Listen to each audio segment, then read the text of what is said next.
2849 Testing the waters. After the initial shock of a surprise attack subsided, the Deathless regained their cold composure and turned their attention to the third army that invaded The Nightmare Desert, the Army of Shadows. Once that happened, the advance of the Shadow Legion swiftly slowed to a crawl and then halted altogether. It was then that Sunny fully realized the strange nature of the enemy he was facing. The Deathless were not living beings, and they weren't entirely sapient either. Thousands of years spent in the desolate hell of the Nightmare Desert, locked in an endless battle, had not only stripped the flesh from their bones but had also erased all traces of their personhood.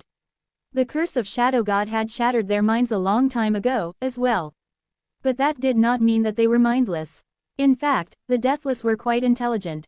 It was just that the scope of their intelligence was limited to one thing and one thing only: battle. And as beings who had spent thousands of years engaged in nothing but endless battle, they were chillingly proficient in decimating their enemies on the battlefield. The moment they became cognizant of a new threat, the cadence of the clash between them and the Shadow Legion immediately shifted. It was as if a chain reaction spread among the Deathless, instantly changing the patterns of their behavior. The undead warriors, who had been clashing with each other, now fully shifted their attention to the silent warriors of the Lord of Shadows. They swiftly formed loose and flexible battle formations, identified the weak points of the enemy force, and launched themselves into a meticulous counteroffensive, effortlessly exploiting those weaknesses to a devastating result.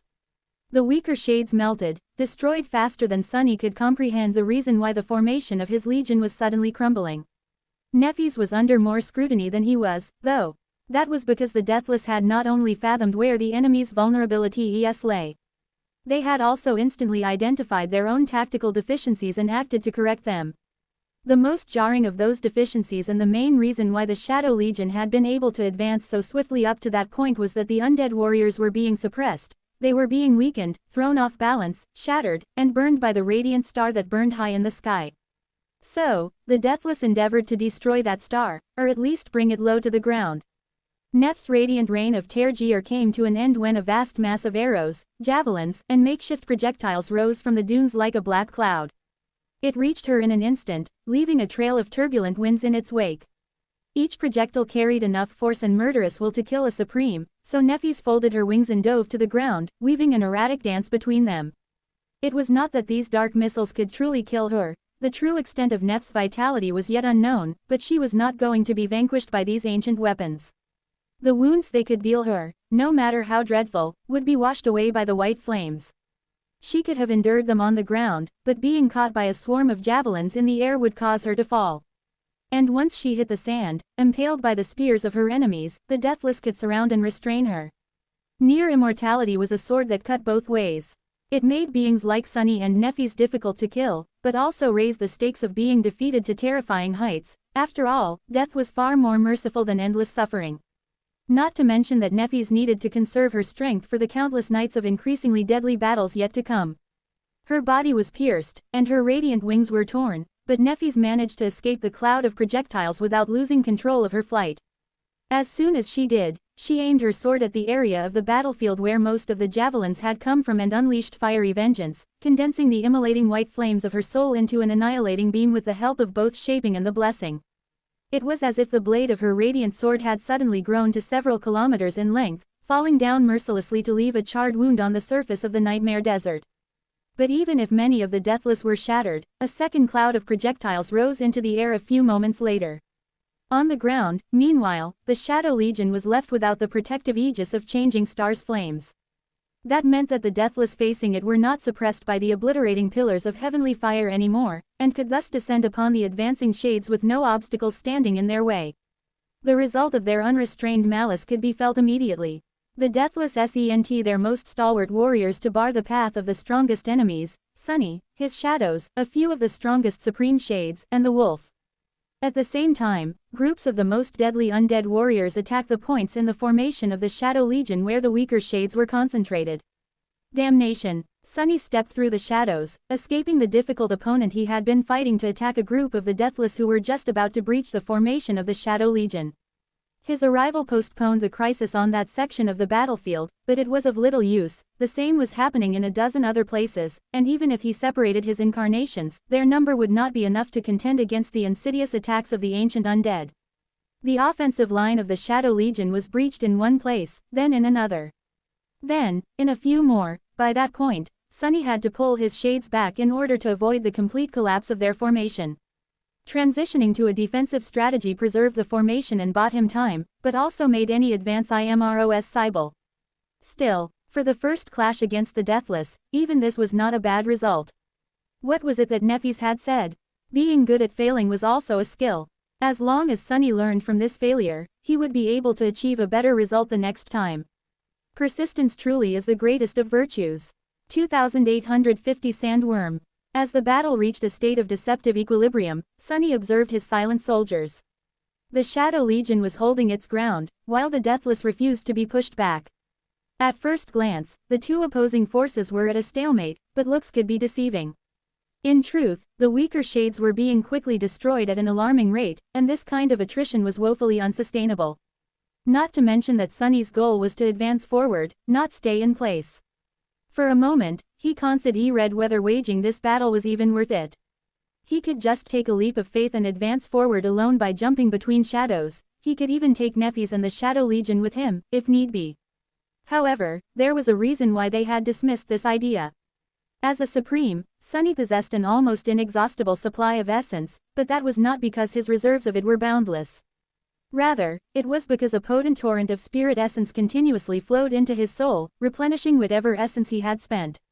If his expenditure outpaced the influx of spirit essence, though, he would find himself without any to empower his aspect sooner rather than later.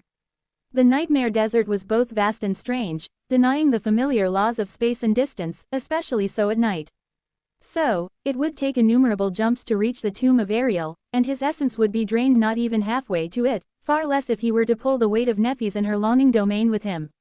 He could very well end up stranded in the Sea of Deathless without any essence to fight them, which was not something Sunny was willing to risk. Slow and steady wins the race. Snarling, he stepped into the shadows and returned to where Chain Breaker was anchored, hovering a couple of meters above the sand. A few moments later, Nephis landed near him, a scattering of ghastly wounds dissolving into the white radiance emanating from her graceful body. She regarded the Batt silently, then asked in a neutral tone. "What do you think?" Sunny hesitated for a short while, then assumed his human form and nodded. "It's doable, but we will need to change tactics." She inhaled slowly. "That is my conclusion, as well." Neither of them had gone all out yet, wanting to test the waters first. Now that they had witnessed what the Deathless were capable of, there was little point in being conservative in their application of power. It was just that this battle was most likely the easiest they would experience in the Nightmare Desert. So, it was not a true indicator of the harrowing perils to come. Sunny sighed. "I will begin, then." Nephis nodded. "Give me a moment." With that, she turned her back to the battlefield, approached the Chain Breaker, and put her hand on its hull. A moment later, the flying vessel shimmered and disappeared in a flash of blinding radiance. It looked as if the Chain Breaker was a memory, and Nephis had dismissed it. Of course, that wasn't the case. She had simply drawn it into her soul sea, storing it there for safety. Nephis glanced at Sunny and smiled faintly. "Shall we proceed?" Sunny gave her a polite bow. "After you, my lady." She glanced ahead and then soared into the sky once more. Sunny began to move, as well. The Deathless are surprisingly adept at strategy and tactics. If I summon the Puppeteer, I can assume a more direct control of the Shadow Legion and contend against their insidious mastery of the battlefield far better, but in the end, that will only delay the inevitable. There was a certain lesson that a commander had to learn if they were to lead an army and engage in war. Despite what common logic dictated, striving to achieve the best result was not always a good strategy. In fact, excess ambition was at times detrimental, and more often than not deadly. For Sunny, the best result was keeping as many of his shades as possible in the fight. But trying to preserve too many would only result in the decimation of the whole legion. Oftentimes, sacrifices had to be made, so, he had to give up on a vast number of his shades in order to achieve his goal. That was why it did not matter how finely he controlled the Shadow Legion at the moment. The role of the shades that would have been saved by his direct control was not to stay in the fight, it was to be destroyed in a way that would allow the stronger shades to advance forward. So, Sunny gave the Shadow Legion a command to regroup. Instead of a wide phalanx that met the Deathless like a dark wall, his soldiers fell into a tree-prong formation, with the left and right wings shielding the core contingent. Usually, he would have assigned his strongest champions to command the wings, but this time, Sunny simply concentrated all of his best warriors in the center. Then, he dismissed the wolf. The ferocious shadow had a devastating presence on the battlefield, rallying the lesser shades while simultaneously instilling fear and weakness in the deathless. The ancient undead must have long forgotten what fear felt like, but even they could not help but be shaken in the face of the wolf, of a primordial spirit that personified predation and chose them as its prey. However, neither the wolf nor the puppeteer was the sacred shade that Sunny needed right now. Instead, he called upon the abundance.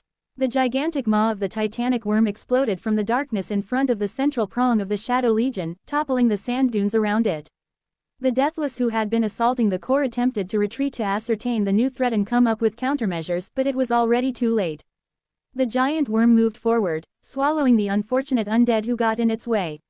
Those Deathless had not been shattered and rendered harmless like the wolf's prey, but that did not matter. Because once they were swallowed by abundance, they could not attack the Shadow Legion anymore. Go, carve us a path forward. The giant worm crawled across the white sand, devouring the Deathless instead of fighting them.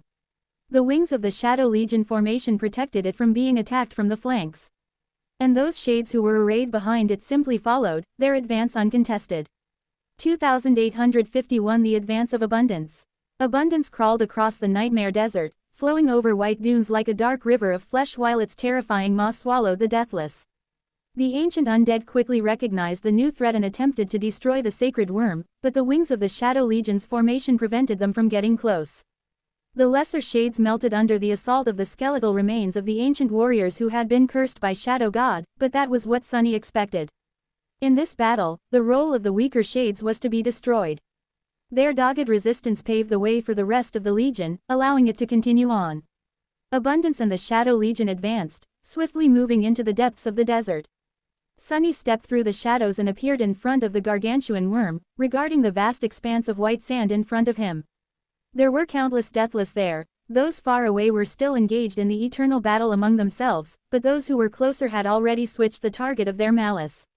Even worse, that awareness seemed to be spreading toward the horizon, with more and more undead turning their empty eye sockets to the distant shape of Abundance. I'll have to call them. There were all kinds of Deathless out there. All of them were strong, but some were horrifically powerful. There were fewer of the latter on the outer edges of the Nightmare Desert, but there were going to be far more of them as Sunny and Nephis drew closer to the tomb of Ariel. And as they reached the last stretch of their journey, Sunny did not even want to think about that. In any case, at the moment, the wings of the formation were protecting Abundance from flanking attacks, while its maw swallowed the Deathless in the front. However, if any of the truly powerful undead appeared in the sacred worm's path, it could be severely damaged and eventually destroyed. So, Sunny had to stop them. He called upon his strongest champions, Saint, Slayer, and Serpent, to move ahead of Abundance and prevent the strongest Deathless from reaching it. He joined them personally, as well, manifesting a heavy quarterstaff out of the shadows. As the colossal worm devoured the world behind him, Sunny rushed forward to engage the enemy, and to avoid being swallowed by his own sacred shade, as well. It was a nerve-wracking experience, to battle undead horrors while a giant maw of a godworm was getting closer and closer to him from behind. But it was also a little thrilling. For a short while, Sunny allowed himself to dissolve into the violent song of the battle. Nephis had been right. Being able to engage in straightforward combat for the first time in a long while was indeed a privilege. He moved between the shadows, clashing with the champions of the undead horde in relentless melee. There was no shortage of powerful opponents for him to fight, but for now, at least, he was the strongest, if just bar Eli. Their martial skill was also unmatched, so he greedily absorbed it through Shadow Dance, feasting on the generous collection of long-forgotten battle styles and techniques for the first time in years. The Shadow Legion advanced swiftly as a result, even as its wings were suffering heavy casualties. The reason why none of the powerful Deathless had been able to pose a serious threat to Abundance yet, however, was not only the fearsome strength of Sunny and his champions, it was also the curse. Now that all 7 links of the curse were in close proximity to each other, the power of its enchantments drastically increased. Sunny had learned how to use his Shadowbound relic better over time, as well. Instead of infecting every enemy around him with the weakening curse, he cast it upon the strongest enemies among the Deathless with great precision and flawless timing. Therefore, the full power of the debilitating enchantment descended upon a single creature at the most inopportune time, making the attacks of Sunny and his champions so much more devastating. Good, more. Sunny reveled in the ferocious dread of the calamitous battle. As the battle on the ground ravaged the white dunes, another battle was happening in the sky. There, Nephis was the sole target of countless Deathless, evading their deadly attacks and setting countless projectiles aflame to preserve her body. Because of it, it seemed as if the sky was on fire, white flames raining down upon the earth. Her main goal was to draw the attention of the undead warriors and prevent too many of them from attacking the Shadow Legion, but from time to time, she unleashed rays of roaring white flames upon the white dunes, sowing destruction and annihilation among the Deathless. The combination of her incredible aerial mobility, her aspect, her mastery of shaping and knowledge of the names, the vastness of her domain, and of the ingenious enchantments of the blessing created a truly devastating foe for the undead captives of the Nightmare Desert. For a while, their strategy worked, and they moved deeper and deeper into the Sea of Dunes. There was one problem, though. Abundance was able to crawl forward with such speed because it simply swallowed the Deathless instead of battling them. That meant that the undead horrors of the desert were still whole and undamaged, trapped in the sacred worm's limitless belly. And that meant that while Sunny and his champions prevented the strongest Deathless from damaging Abundance, they could not protect the gargantuan creature from being damaged from within. The deathless Abundance swallowed kept mangling it from the inside, and despite the boundless ocean of vitality the sacred shade possessed, it gradually slowed down, coming close to being vanquished. It was not vanquished, though. Because just then, Nephis unleashed a wave of celestial fire that incinerated the javelins flaying at her and dove down. Landing on the back of Abundance, she kneeled and placed her hand on the sacred worm's black hide. And a moment later, the entirety of the titanic creature ignited with a soft white radiance. Abundance was not a part of Neph's domain, which meant that she could not heal it from a distance, but nothing prevented her from healing it directly. So, all the damage dealt to Abundance from within was gradually being healed by the soothing white flames. Some distance away from the colossal worm, Sunny smiled darkly. Nothing beats a good healer. The night deepened as the battle raged on. Looking ahead, he hesitated briefly. Was he deceiving himself, or did the distant silhouette of the tomb of Ariel really draw a little closer? 2852 Distant Dawn. It wasn't simple to heal a sacred being. It was especially difficult to heal a being as boundless and vast as Abundance, so Nephis had to focus on pouring her soothing flames into the titanic worm. Kneeling on the back of the gargantuan shade, with both hands pressed against its black hide, she was exposed and defenseless. Luckily, Abundance was safely protected by Sunny and the Shadow Legion, so Nephis was under no immediate threat even as she mended the wounded godworm. She could not rain fiery devastation upon the Deathless anymore, though. As a result, the pressure on the Shadow Legion gradually increased, and it kept increasing as seconds and minutes passed by. The wings of the three-pronged formation were slowly melting in the tide of the undead. Sunny and his shadows found themselves under a lot of scrutiny, as well. Sunny used his quarterstaff to shatter the skull of a skeletal warrior wearing the remains of a once resplendent armor. The Deathless did not show any sign of slowing down, though, thrusting his rusty sword forward from an insidious angle. At the same time, a skeleton who was missing both legs crawled forward and grasped Sunny's shin with sharp, bony fingers. Damn it. For a moment there, Sunny had thought that it was Uri's clawing at his ankle. Thankfully, Uri's was a normal skeleton of a bone-white variety, not the blackened horror of the Nightmare Desert. Stealing his will, Sunny turned his torso intangible and allowed the rusty sword to pass through him unobstructed. He felt the killing intent of the Deathless attempt to cut the very fabric of his being, regardless, and be denied. That was because Sunny's will was more tyrannical and dauntless than that of the undead warrior, both innately and because of spirit weave. He grabbed the headless skeleton and tossed it aside, then brought his quarterstaff down, obliterating the hand clutching at his shin. I do wonder, though, why was it that Uri's and the other skeleton Nephis had encountered remained sane, while the rest of the Deathless had all lost their minds? Actually, he knew the answer. Uri's briefly mentioned it when asking Sunny to kill him. The very reason he had traveled to the Shadow Realm was to hopefully die before the madness that consumed the rest of the Deathless took him as well, or to find the closest semblance of a proper death there was, at least. If Uri's could be believed, that was. Sunny assumed that both Uri's and Azarax had been soldiers of the Demon Legion and fought in the Nightmare Desert. At some point, they were captured by the Divine Host and crucified on a tree as punishment, he did not know what sins they had committed, but the two must have been truly reviled by the warriors of the gods, considering that no one else seemed to have been subjected to such a cruel form of execution. However, the executioners just had to use one of Heart God's sacred trees to string Uris up. And, ironically enough, all of them fell to Shadow God's curse not long after that.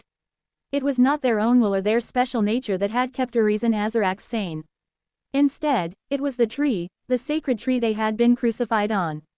And once Nephis took Uris off the tree, it was only a matter of time before he was to become just as mindless as the rest of the deathless. I wonder if I'll be able to kill him before that.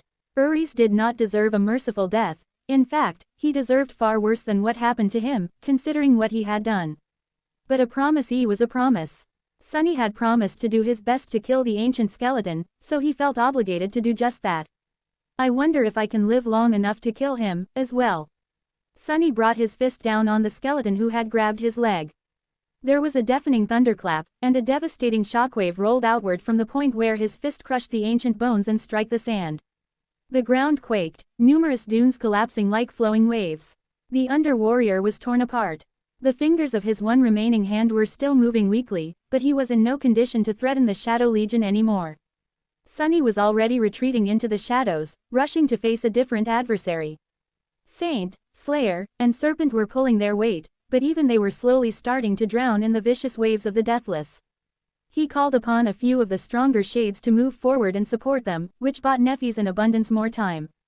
Eventually, the sacred worm was mended enough to last for a while without her healing flames, so Nephis soared into the skies again. Abundance crawled forward, devouring the Deathless. After a while, it was severely wounded once again, and she landed on its back to heal it.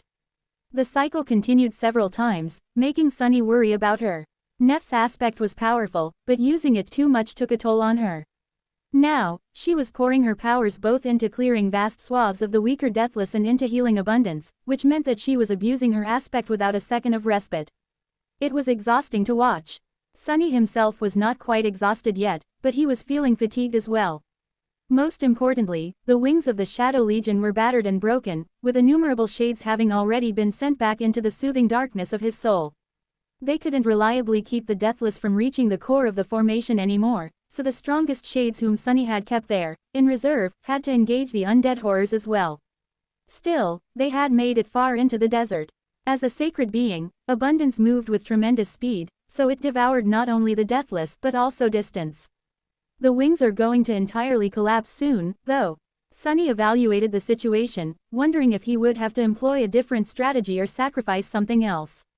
At that moment, however, he noticed something that made him halt for a moment. Out there, in the east, a thin line of pale lilac had appeared above the horizon. The endless night was finally coming to a conclusion. The dawn was coming. The Deathless seemed to have felt it as well, as they launched an especially ferocious assault on the Shadow Legion. Sunny's shades stood their ground even as they were destroyed, refusing to let the adversary reach Abundance. And eventually, the Deathless retreated. The endless horde of blackened undead came to a halt, all of them standing motionlessly and regarding the invaders with an eerie, heavy malice in their empty sockets. Then, the Deathless slowly sank into the sand, disappearing without a trace. Sunny let out a long sigh and fell to his knees, breathing heavily. That was only the 5G Street night. Sunlight spilled over the horizon, painting the nightmare desert into a beautiful mixture of pink and brilliant gold. A warm wind caressed his face, promising a long day of unbearable heat. Nephis landed softly near him, her silver hair shining in the light of dawn. Sunny glanced up at her. I am not imagining it, right? It's closer. He was talking about the tomb of Ariel, naturally. However, to his surprise, Nephis was not looking at the distant silhouette of the Black Pyramid. Instead, her concerned gaze was aimed at something else. Following it, Sunny saw something unexpected. Out there in the distance, countered by the rising sun, the branches of a tall tree were swaying above the shimmering sand.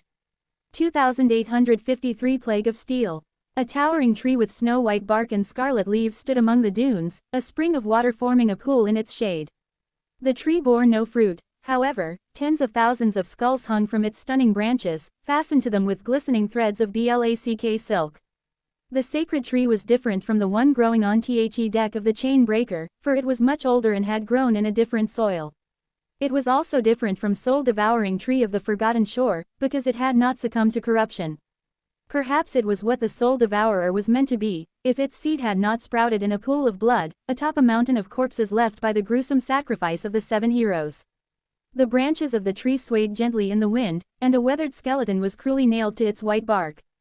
The skeleton stared at Sunny and Nephis with its empty eyes, his teeth bared in an eternal grin. I guess this would be Azarax. Just then, the skeleton moved. Grinding his teeth, he growled and strained against the silver nails impaling him to the tree. Sunny glanced at Nephis, whose expressionless face betrayed a hint of odd nostalgia. Are you sure he was sane? Nephis remained silent for a few moments, studying the struggling skeleton, and shrugged. He spoke to me. At that moment, a grating voice assaulted their ears. It is you, abominable creature, Weaver's thrall. Azarax redoubled his attempts to free himself from the tree, making the skulls hanging on its branches sway and clatter. Sunny had to admit that the ill-tempered skeleton was indeed different from the mindless Deathless. However, he was not sure that Azarax was entirely sane. The skeleton did not seem to have noticed the Shadow Legion, for one, which was now surrounding the small oasis like a sea of darkness. All the shades below the transcendent rank had already been destroyed. That did not matter much, though, because most of them would be restored by nightfall or the day after that. The casualties among the transcendent shades were more impactful, since it would take them a couple of days to be mended. More than half of them had been vanquished, which meant that the same strategy would not work once the rising sun completed its journey across the sky and disappeared behind the horizon again. As for abundance, Sunny had sent it as far away from the oasis as possible. He did not want a vast swarm of undead warriors to spring from the Godworm's belly at the worst possible moment. The sacred shade was still crawling across the desert, suffering from the worst case of indigestion in history. Sunny was planning to dismiss it in a short while, leaving the Deathless stranded far away from the Shadow Legion, on the very edges of the Nightmare Desert, before Abundance could be harmed too severely, let alone destroyed. He was a little curious about what would happen to the Deathless if they were exposed to the sun, but would be satisfied simply knowing that they were far away from the Shadow Legion and not in his path. Azarax clicked its jaws, staring at Nephis with terrible fury in his empty, dark eye sockets. Coward, traitor. Sunny frowned. Why is he calling you names? Nephis kept staring at the ancient skeleton, unperturbed. If I were to wager a guess, he sensed that I am a carrier of the nightmare spell. Therefore, he considers me a chosen of Weaver, and Weaver had betrayed the demons and deserted the Doom War. So, in his eyes, I am a servant of a cowardly traitor, the demon of fate. Sunny smiled. Why do I feel personally offended? That is wonderful, then.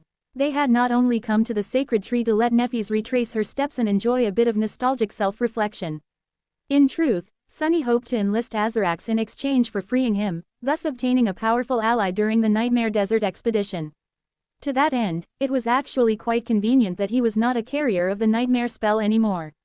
Outwardly, at least, he had nothing to do with Weaver, so, Azarax had no reason to hate and despise him. Hey, you there, Azarax the Mighty, King of Kings, the Plague of Steel, Conqueror of 100 Thrones. How about you and I have a talk? The Wethi Red Skull turned and regarded him for a moment. It seemed like Azarax had only now become aware of his presence. Then, the bark of the sacred tree cracked, and thin fractures appeared on the skeleton's ancient bones as he suddenly strained to free himself with demented fury, a bestial growl resounding from his tightly closed jaws. Azarax had regarded Nephis with wrath. When it came to Sunny, however, what he felt seemed to be pure, unadulterated, all-consuming hatred. The slave of shadow, I'll tear you and your master apart, accursed creature. Sunny blinked a couple of times. Oh, indeed, his aspect, shadow slave, had initially belonged to the shadows of Shadow God. So, it was no surprise the ancient skeleton had assumed him to be one. Azarax had fought in the Doom War on the side of the demons. To begin with, it was reasonable to assume that he had no love for the servants of the gods. On top of that, Sunny was not connected to just any god. He was connected to Shadow God, the very being who had cursed the Deathless and Azarax to eternal suffering. Awkward. The water of the small pool rippled, and the dunes around them started to crumble, the branches of the sacred tree swaying strongly from Azarax's fury. The skulls tied to its branches danced and swung from side to side, clattering as they collided with each other. I'll tear you apart. Sunny stared at Azarax, taken aback. He remained silent for a while, and then looked at the enraged skeleton darkly. You want to tear me apart? He furrowed his brow, then scoffed. Get in line. 2854 Ariel's Hell. It took some time for the ancient king's fury to subside. It took more time to convince him to have a conversation with Sunny and Nephis, both of whom he seemed to detest. Azarax had been hanging on the sacred tree since before the Doom War ended and the gods fell, so he was not exactly aware of the current state of the world. It was difficult to fathom that the very foundations of existence he had been familiar with were meaningless now, and that his disdain toward them was unwarranted as a result. However, there was a keen and cunning mind hidden behind his overbearing demeanor. Even driven half-mad by thousands of years of imprisonment, Azarax still retained his edge. He knew all too well that everything he had once known was gone. It was just that, in a manner typical of a supreme, he did not care. So what if the world had irrevocably changed? It was the duty of the world to adhere to how Azarax saw it, not the other way around. In the end, quite unexpectedly, it was the presence of Saint that convinced him. Azarax seemed to respect the stone saints as much as he disdained carriers of the nightmare spell or those who served the gods.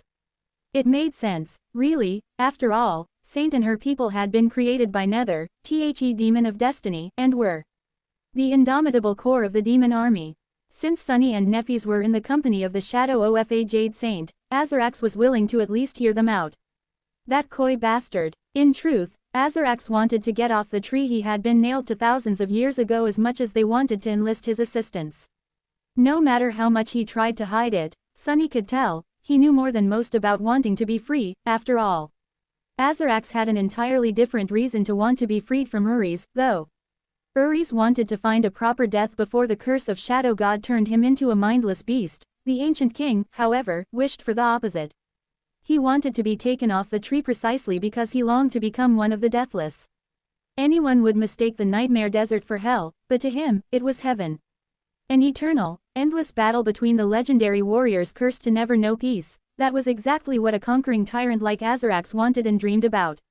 It was being nailed to a tree, cursed to watch the glorious battles of the deathless for thousands of years without being able to join them, that had been hell for the ancient tyrant.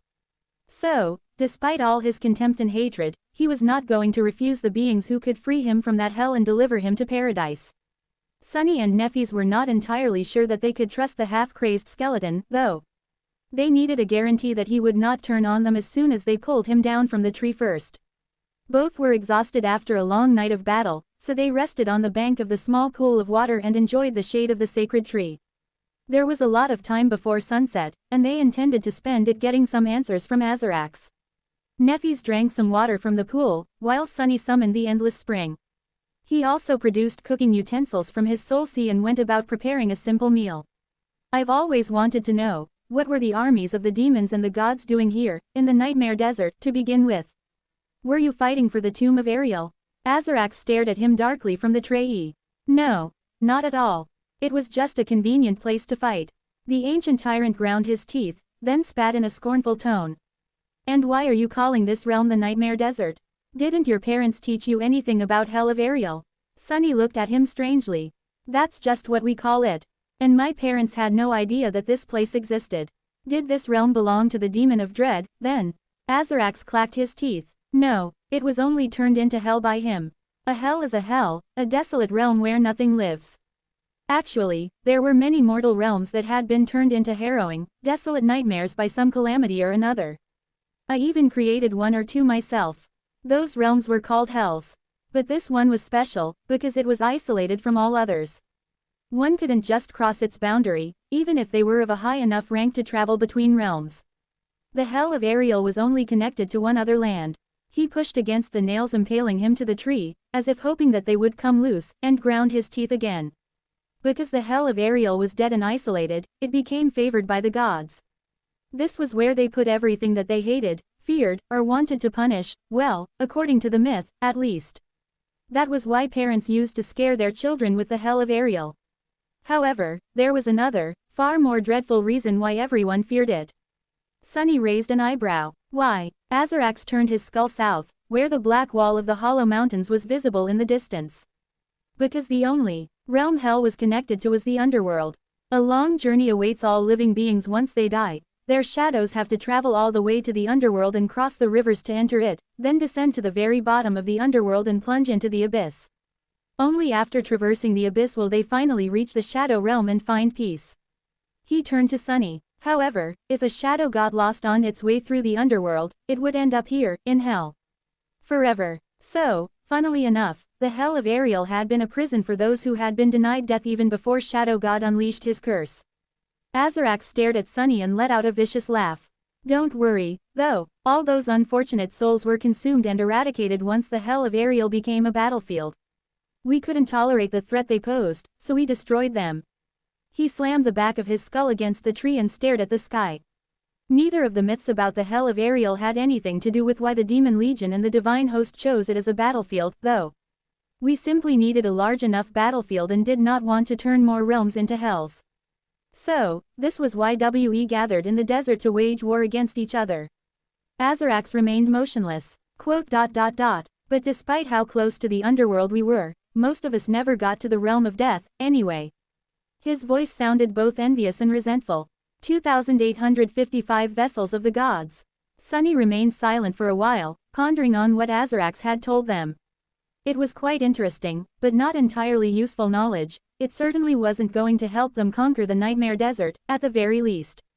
However, Sunny felt very refreshed while talking to Azarax. Even if the ancient tyrant was not entirely sane, he was far more talkative and far less untrustworthy than Uri's. Finally, there was someone from the bygone era with whom they could hold an actual conversation. Nephis regarded the ancient skeleton intently, then asked in an even tone. There had to be a reason why all these warriors clashed in the hell of Ariel, though. How did this battle even happen? Azarax raised his skull to the sky and let out a cackling laughter. How did it happen? How did it happen? Ah! His voice broke strangely, and he fell silent for a moment. That is not for you to know, abomination. He attempted to sound spiteful, but Sunny did not miss a hint of a deeper, far more profound emotion in the skeleton's disembodied voice. That emotion was fear. Azarax did not fear to remember the battle in the hell of Ariel, where countless lives had been reaped by the jaws of war. Rather, it seemed that he was frightened by the fact that he could not remember. His spite was meant to hide the fact that he had no answer. Thousands of years of imprisonment were too much even for a supreme to endure. Uri's admitted freely that he had lost his mind many times while hanging on the tree. Azarax, however, was not willing to admit even a hint of weakness, and therefore, he had no choice but to hide his broken state. It does not matter why the battle happened. All you need to know is that it was glorious. The skeleton laughed again. Dozens of Supremes had led the endless legions of their domains to the hell of Ariel to slaughter each other. We proud few were merely subordinated on this awesome battlefield, though. Spirits and divine beasts led the great armies, all clamoring to rip each other apart. Millions of awakened, thousands of transcendent sages, hordes of devils, hundreds of titans, all locked in a fierce battle, making the very foundation of the world tremble, making the winds howl in terror. His skeletal grin was the same as always, but somehow, it seemed to widen. Soon enough, the sands of hell were painted golden red, blood and ichor mixing like wine and water. Days passed, then weeks. Then, months. Nephis interrupted his tirade with a pointed question. So why did Shadow God curse you all? Azarax glared at her in anger. Why else? It was because the Divine Host was on the verge of suffering defeat. Those dogs wanted to besiege the underworld, but they couldn't even conquer hell, so, in the end, Shadow had to descend into hell himself. We lured him here with a dazzling hecatomb. Here, he faced the demon of repose in combat, but instead of fighting to the bitter end, the coward chose to end the battle and crawl back into his lightless realm. Sunny perked up. Shadow God fought rhyme here, and was forced to retreat. Azarax let out a contemptuous laugh. Of course, death held no power over Our Lady of Repose. Death could not eradicate hope, either, so he was powerless against the demon of desire as well. The demon of imagination ruled everything she could imagine, and since she could easily conceive of death, death feared her too. He could not dream of defeating any of the demons, that faint and feeble god, that coward. So he could only slither away in defeat. Sunny gave Azarax a dubious glance. Somehow, he doubted that the ancient tyrant was telling the truth. Even if Shadow God had indeed fought the demon of repose in the Nightmare Desert, Sunny was sure that the story of their battle was quite different from what Azarax thought he knew. Sunny was also certain that Shadow God could have been anything, but he definitely had been neither weak nor feeble. After all, he was the last one to fall when the nightmare spell rose from Weaver's corpse to devour the gods. What do you mean when you say that Shadow God descended into hell? Nephis had walked away from the pool of water and was now standing in front of the crucified skeleton. Shadow God was the Shadow Realm, and the Shadow Realm was Shadow God. How could he have come to Ariel's hell and then retreated back? Azarax looked down at her, darkness nestling in his empty eye sockets. His vessel did. The ancient tyrant moved his skull a little. The gods were younger, once. But by the time the demons rose against them in rebellion, they were old. They had wasted too much of themselves, becoming too vast and too great to resemble living beings. They barely possessed any personhood anymore, slowly turning into elemental forces. So, they could only retain their agency by limiting themselves to the confines of a mortal vessel, of an avatar.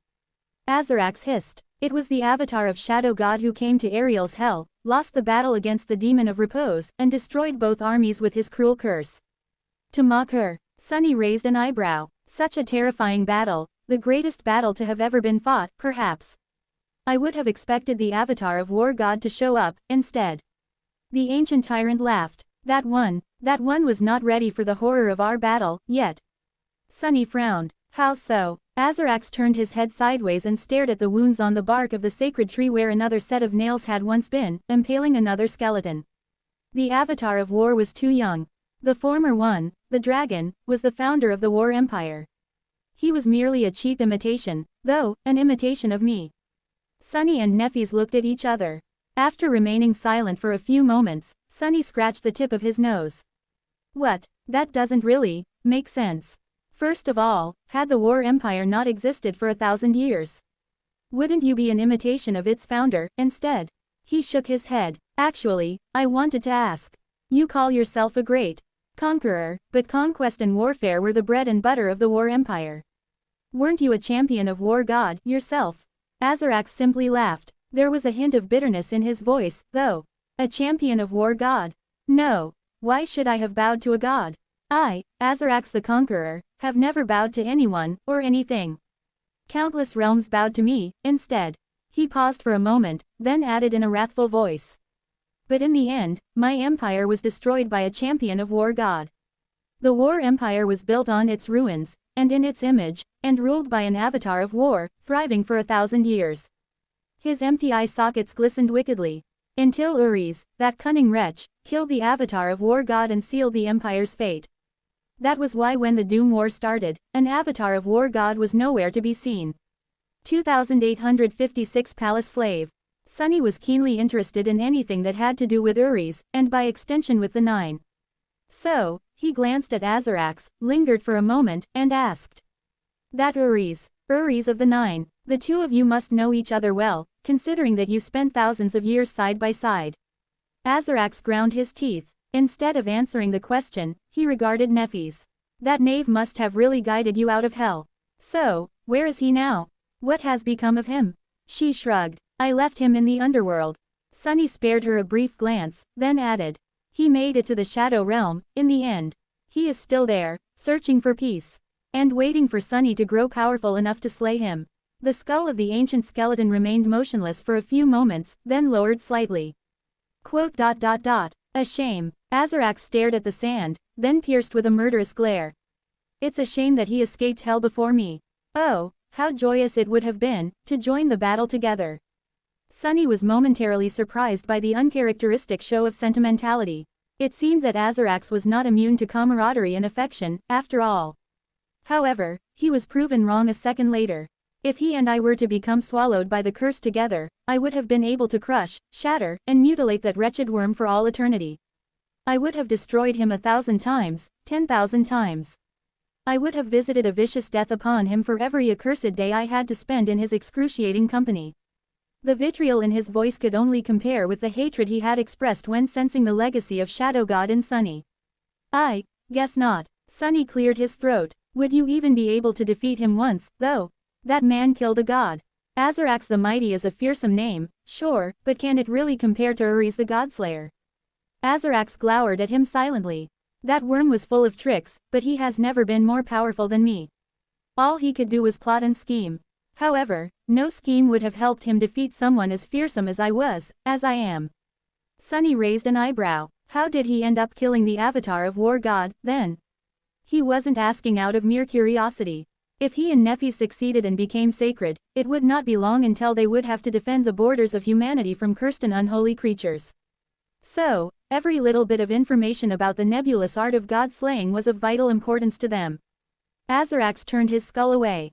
Quote, "Who really knows? It was a long time ago. And Ures of the Nine had never been a forthcoming person, even before we ended up nailed to this tree." He remained silent for a moment, then continued. "All I know is that those of his people who hadn't been slaughtered were made slaves. The slaves from that particular realm were gorgeous, mild-tempered, and exquisitely cultured. So they were valued a lot by the wealthy merchants and the nobles of the empire. Ures was quite handsome and highly educated, so he fetched a good price. That was what people said about him later, at least, when he became infamous." Azarax turned to look at Sunny and Nephis. He served his masters well and was resold several times, ending up in a more affluent household each time. Eventually, he became an imperial slave, as in, a palace slave for the great temple of the War Empire, where the dragon and his descendants dwelled. The ancient skeleton let out a cackling laugh. Ures served them faithfully, for a while. In fact, he was quite valued by the great temple and entrusted with important duties. He was even allowed to cultivate his soul and walk the path of ascension, eventually becoming transcendent. That was when he was given the greatest of honors, the honor of serving the dragon himself as a personal attendant. Azarax grinned. He bided his time, waited patiently, and then slit the god emperor's throat. Ha, ha ha, the proud and mighty dragon, killed by a slave. Truly an inferior imitation. There was vicious, spiteful glee in his voice. He was gloating. Sunny shook his head. Didn't the same dragon do you in and destroy your own empire? Are you really in a position to scorn him? Azarax turned his skull and stared at Sunny with a hint of malevolence. Eventually, though, he simply scoffed. Did I ever say that it was the dragon who defeated me? No, I only said that it was a champion of war god. My conquest of the mortal realms had been unstoppable, and I was well on the way to subjugating them all, until my great conquering horde besieged a small city protected by a war maiden. They were an ancient order of warrior priestesses who had once served a different avatar of war god in a bygone era. That avatar was long gone, but the covenant between war god and them still remained. Sunny suddenly felt his chest itch, remembering Solvain's hand rending his heart out. He knew who the war maidens were all too well. In fact, Effie had received training from that ancient order. Azarax clicked his jaws in anger. It was that war maiden and the city she was hired to protect that became the ruin of my great army, my empire, and me. By the time I finally managed to kill her, it was already too late. Everything around me was in ruins. She was cast to hell for breaking the divine covenant, while the dragon built his empire on the ruins of what she had destroyed. He would have never defeated me himself. If he tried, Ures would have never gotten the chance to kill him. Because I would have ended him long before that. Nephis frowned. From the way you speak, it sounds like the vessels of the gods did not start their lives as beings of the divine rank. They had to walk the path of ascension first, just like the rest of us. But surely, the dragon was divine by the end of the Golden Age. How could Ures, a mere transcendent, have killed him? Azarax stared at her somberly. After a long stretch of silence, he said simply, "Where there is will, there is a way." And Ures was eerily adept at wielding his will even before becoming a supreme. He paused, and then added in a lower tone. Of course, that alone would not have been enough to slay a god. How did he do it? Nobody knows. However, for every force that exists, there is a force that is its antithesis. Now, then, what is the antithesis of war, of life? Sunny tilted his head a little. It's death. Azarax laughed. Indeed. So, Ures did not simply slit the dragon's throat. He did so with the slaying blade, the blade of death. He must have 2857 antithesis. The blade of death. Sunny was not surprised to hear that Ures had used a weapon of shadow god to kill the avatar of the goddess of life. After all, if there was a group of people capable of stealing a divine relic to spill the golden blood of the gods, it was the Nine. Neither was he surprised to learn that Ures had already been adapting at wielding his will as a transcendent, to such a degree that the unassailable gap between ranks meant far less to him than to any other awakened, no less. None of the Nine was ordinary, so it was only expected that their feats and abilities would be abnormal. Sunny also did not believe for a second that Ures had simply happened to become a palace slave and a personal attendant of the emperor. None of the Nine had been captured when the empire conquered their realm, but Ures somehow ended up enslaved. It had clearly been by design. And he ended up in the great temple of war by design, as well, having meticulously ingratiated himself with all his previous masters in order to manipulate them subtly. The same happened to the priests, and to the dragon as well, in the end. So, Uri's had not simply slit a god's throat. That single slash was the culmination of decades spent preparing patiently to strike once. A whole lifetime of servitude, suffering, meticulous planning, and unwavering malice had added deadly weight to Uri's blade. Sunny was willing to bet that killing the avatar of war god just when the demons were preparing to rise in rebellion was not the only thing Uri's had done. As a palace slave and later an attendant of the emperor, he would have been privy to all kinds of information, seeing most of what transpired in the very heart of the empire. A flawless spy. Sunny exhaled slowly. Oh, I see it now. A long time ago, he had wanted to be a spy and an assassin. But now that Sunny knew what Uri's had done, he realized that he was never cut out for the job. He smiled faintly. A temple slave, a palace slave. No wonder he felt a strange kind of kinship to that deplorable bastard. The story of Uri's feat was not what captivated Sunny the most in what Azarax had told them, though. Instead, it was something that the ancient tyrant had mentioned in passing. For every force, there is a power that is antithetical to it. That was how Uri's had been able to kill the avatar of war god, if Azarax were to be believed. Like matter and antimatter, the collision of life and death resulted in annihilation. It was obviously relevant to the tantalizing question of how a transcendent had been able to kill a divine being, but even beyond that, the implications were quite laden with meaning. What Azarax said was a confirmation of something that Sunny had suspected and even experienced himself, albeit in a limited capacity, that in conceptual battles among beings of higher ranks, it was not only the magnitude of one's power that mattered. The nature of that power mattered as well, it perhaps even mattered more. For every powerful aspect, there was one that countered it. And it seemed that the same held true for one's will. Sunny's will, for example, was imbued with the power of death. So, he would be especially deadly when clashing with someone, or something, whose will was imbued with the power of life. That fact shone a light on the mysterious nature of conflicts between divine beings. Not enough of it to see things clearly, but just enough to send Sunny's mind spinning. One thing was clear, though. If that was true, then Sunny could become the deadliest creature in existence. That was not because he was more powerful than everyone else, but rather because he was the most versatile, the most adaptable. Shadow Dance already allowed him to mimic the attributes and channel the spirit of other beings.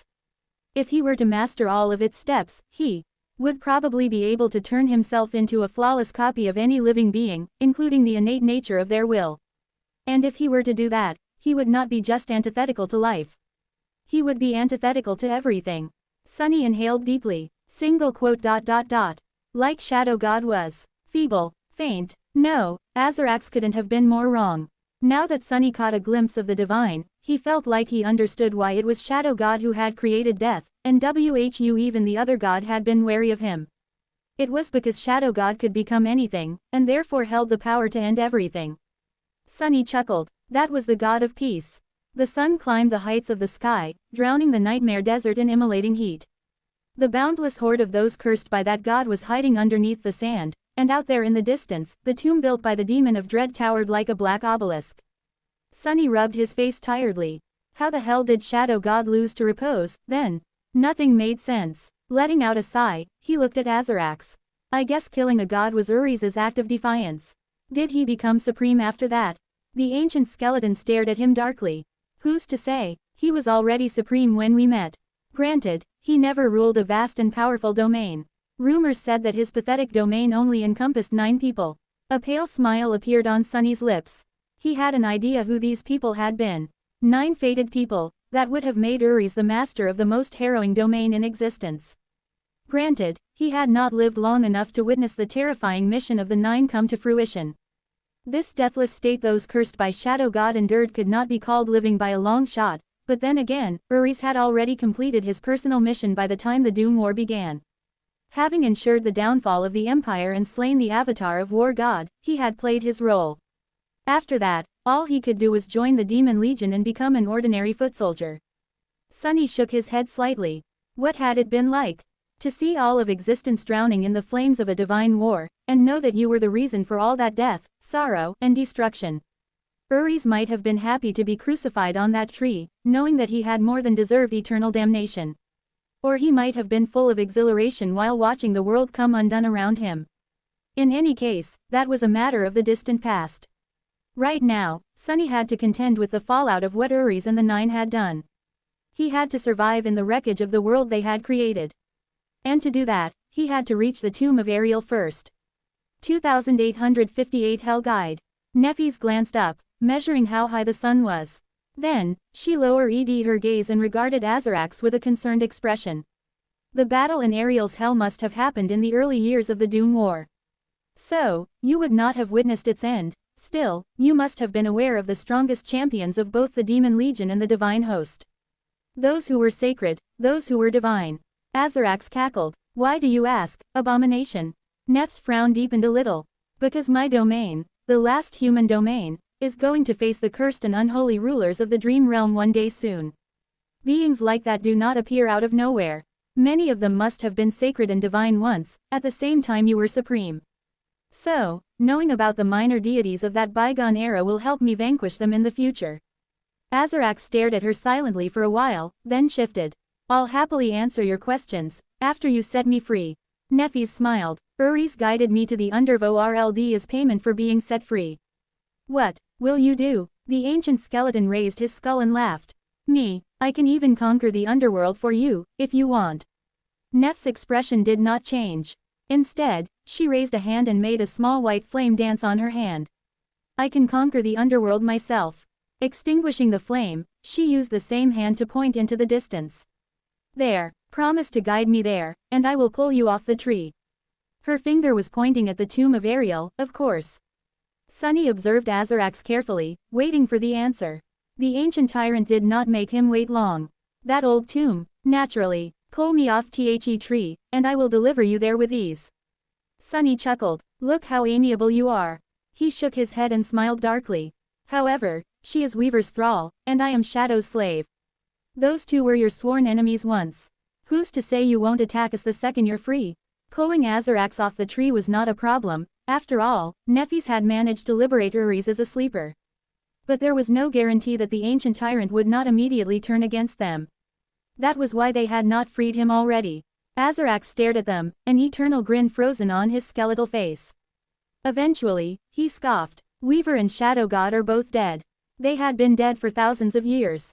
Why should I attack you? He shook his skull. Ah, but make no mistake. I will kill you, one day, just not anytime soon.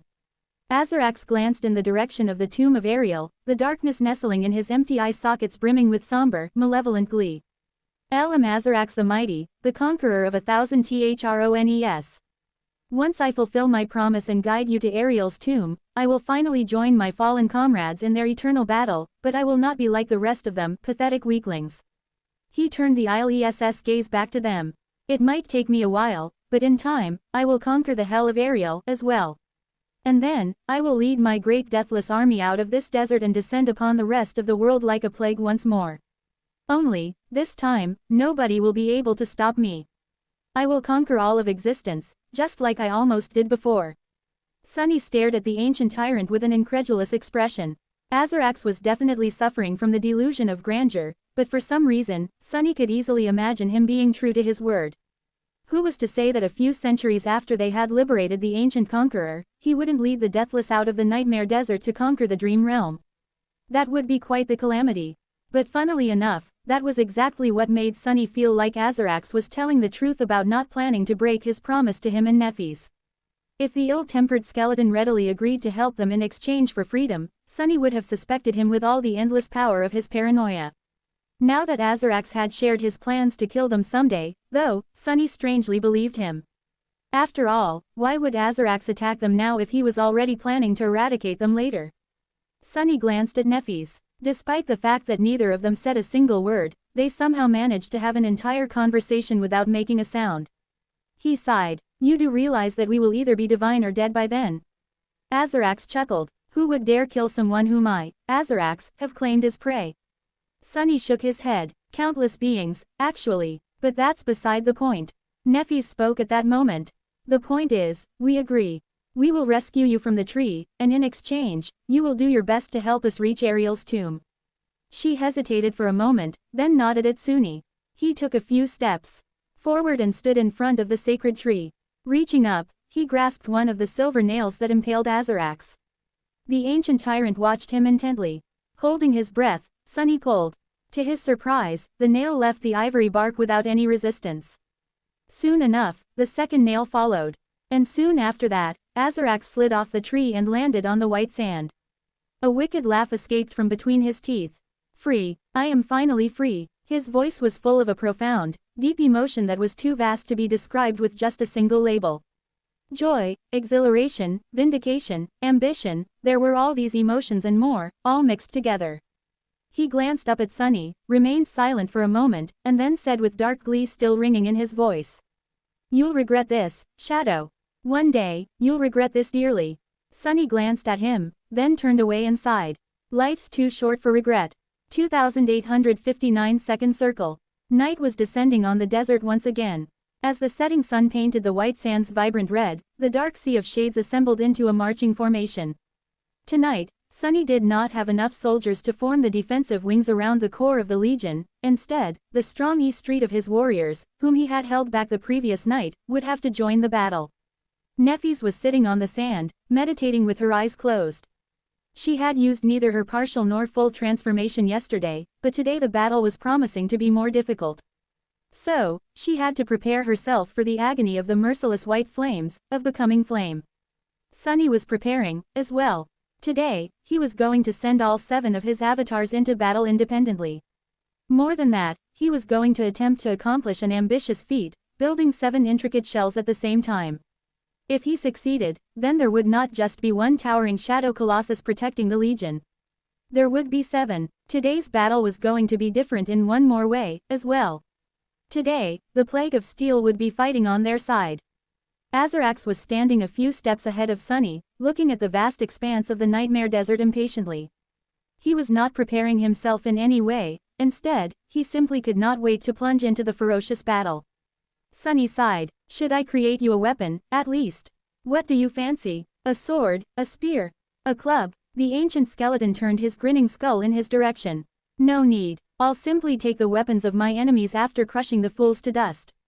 Sunny studied him for a few moments, amused. Was that the mindset of an ancient conqueror? There were many things he wanted to ask, but sadly, they did not have a lot of time. So, he settled on the most important thing. What powers does the great and mighty Azarax wield, exactly? It was a natural question, but a complicated one.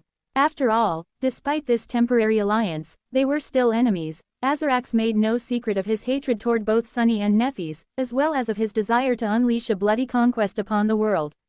So, describing the details of his powers to them would be like arming his future adversaries for the battle against him. It was not even clear if the ancient skeleton possessed an aspect at all. The original Azarax had, but he had also been human. This one, meanwhile, was one of the deathless, of cursed beings reborn through the loss of their shadows, and therefore of their deaths. Azarax might have lost his aspect and flaw a long time ago.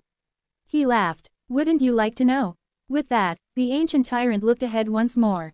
You'll see soon enough. However, my power is not even the reason you wanted to strike a deal with me so badly, is it, Shadow? He shook his head. Instead, it's simply the fact that I am deathless. Sunny hesitated for a moment, then smiled faintly. Oh no, you caught me. Azarax shrugged, causing his bones to scrape against each other. I am deathless, which means that I am very difficult to destroy. I am also one with the creatures you need to fight in this desert, and half of them were my comrades once. So, you hope that only half of the deathless will attack me, and by extension, you. He pointed at Sunny with a cackling laughter. You might even be hoping that the ones who recognize me as one of their own would pay less attention to you in the Nephilim, or perhaps even join me in destroying the deathless who were once soldiers of the divine host. Sunny shrugged. More or less, yes. Azarax gazed at the desert. After a while, he said, I do not know what the warriors of other domains will do, but if we encounter soldiers who once fought under my banner, they will submit to their lord. If they don't, I'll force them. I will restore my army, one soldier at a time, if need be. Azarax clicked his jaw and looked at the sun, which was drowning in the sea of scarlet dunes. Ah, the night is almost here. Finally, I will taste the sweetness of this glorious battle after observing it powerlessly for thousands of years. He turned around, the darkness nestled in his empty eye sockets overflowing with malevolence and hatred. Before that, however, but before he could move, Nef's calm voice interrupted him. Don't. Opening her eyes, she rose from the sand and looked at Azarax coldly. You were going to destroy the tree, weren't you? Azarax seemed amused. So what if I did? Why should I spare that accursed thing? Nephis sighed. Because it withstood thousands of years without succumbing to corruption. Very few things in the world did, so, leave it be, Azarax. He glared at her for a while, then shook his skull and turned away. And you call yourselves supreme? Pitiful, pathetic. Both of you are too young, too soft, too kind. Conquering and killing you will be too easy. Nephis opened her mouth to say something, but then her expression changed subtly. It did not escape Sunny. What is it? Nephis remained silent for a while, then gritted her teeth. I just lost another citadel. For a moment, there was a troubled look on her face. Then, it was replaced by her usual impassive expression. It seems that Mordred's invasion pushed the Dreamspawn to accelerate his plans. We will have to hurry, as well. Sunny sighed. A loss of a citadel meant that another saint had become Astarion's thrall. It also meant that Nephis had grown a little weaker. That loss was not substantial, for now, but it meant that her powers would continue to diminish as they traveled deeper into the desert, even though their enemies would only keep growing stronger. He looked at the endless sea of dunes and the distant silhouette of the tomb of Ariel, all drowning in the crimson light of the falling sun. The last vestige of the sun disappeared behind the horizon, and the sands came alive, giving birth to a boundless horde of Skletl horrors. Hurry. They had to hurry and conquer hell. 2860 behind the throne. Far away, Cassie was walking through the corridors of the ivory tower. The great pagoda felt empty now that Nephis and Sunny were away. Most of the firekeepers had departed, as well, sent to put out numerous fires consuming humanity. At least Rain was here. The young woman spent most of her time meditating, though, hard at work to make her ascension happen. So, Cassie often felt that she was the only person left on the Ivory Island. The only person left in the world. Of course, it was only her body that remained on the flying island.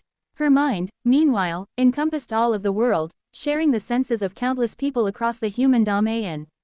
Witnessing them, she was communicating with dozens of people at any given moment, as well. After all, humanity was in the throes of a global crisis, quaking as it was besieged from all sides.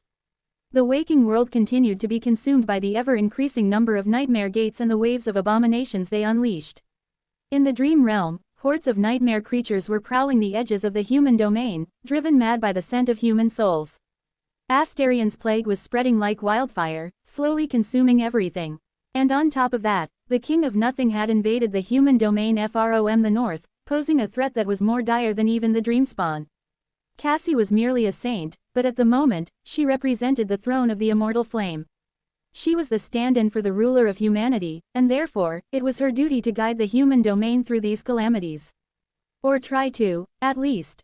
There was so much she had to do, so much she had to coordinate, so many things she needed to observe, comprehend, and react to accordingly. There was a litany of voices in Cassie's head, all asking for direction. It was overwhelming, but she methodically responded to each of them, providing the necessary information, making countless decisions, and giving orders. Creating a semblance of order out of the raging ocean of chaos. The campaign is over, Commander. You must abandon the forward camp of the expedition and pull your forces back. Retreat west, then march north toward the Black Mountains post-haste to bolster the local garrisons.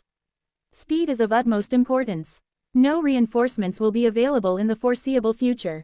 You must establish a strict curfew and transition the city to martial law, evacuate fringe districts, and relocate all troops to protect the city core. Ensure that the special directives are strictly adhered to. There will be no supply shipments this month, and perhaps next month as well. Your only hope to avoid mass starvation is to ration food while sending out hunting parties to slay and slaughter nightmare creatures. Use emergency funds to double the reward Independent Awakened receive for donating salvaged materials, as long as they are edible. Relocate all Awakened engineers north immediately. The existing fortifications are woefully insufficient for what is about to come, so we must establish a robust defensive line in a matter of days, 2 weeks at most. Recruit specialists among the veterans of the Southern Campaign. You must hurry, Kai. You can sacrifice the Citadel, and you can sacrifice the Lake of Tears as well, but people come first. As long as people survive, we can rebuild whatever is destroyed. Mordred had already taken the Glass Hell. Godgrave was as good as lost. He was not going to attack Ravenheart, at least not yet, because the defenses of the city were too formidable. Whoever ruled the Jade Palace could awaken the volcanoes and incinerate anyone trying to attack the city from the north, as well. However, all the other regions bordering the Hollow Mountains were doomed to fall. Jet had already evacuated the sanctuary, but the Lake of Tears had to be defended until its citizens could flee to Ravenheart and other cities of the former Song domain. At the same time, in the east, all citadels north of the Black Mountains had to be abandoned, simply because they were not defensible enough, and there was no time to establish a robust defensive line on any terrain there. So, Cassie had to take measures in order to stop Mordred's advance at the Black Mountains, which was why she was mobilizing all available forces and sending them north. And all the while, Astarion continued to spread his plague, enthralling even saints now. Nephis, Sonny, you must hurry. Cassie grimaced and massaged her temples, dazed by the mad kaleidoscope of senses and perspectives she was experiencing. Her transcendent mind was far more potent than that of any mundane human. No, in fact, she was outstanding even among saints, but she was still a mere mortal. Pushing herself that way was taxing, and even then, she had already hit her limit. At times, it felt as if her mind would shatter under the weight of all these memories. But it never did. It had not shattered yet, at least. Continuing on her way, Cassie continued to send countless mental messages. Retreat 300 kilometers west and establish a new camp. The forces of the Aegis Rose clan will rendezvous with your soldiers there. Yes, the Fire Keepers have received the data. A cohort is already on its way to contain the emerging gate. They'll be there in time. Burn the crops. Losing the latest harvest will be a setback, but if these plants escape from under our control, the damage will be far more dire. You have my permission to arm the civilians. I will take authority. This is the will of the immortal flame. Lady Nephis will act when she thinks it's needed. Cassie stumbled. All these perspectives made it difficult to remain aware of her own body. Her missing eye pulsated with a dull pain, and she felt uncomfortable without the quiet dancer on her belt. But, still, we will prevail. Cassie believed it wholeheartedly. She had to believe it.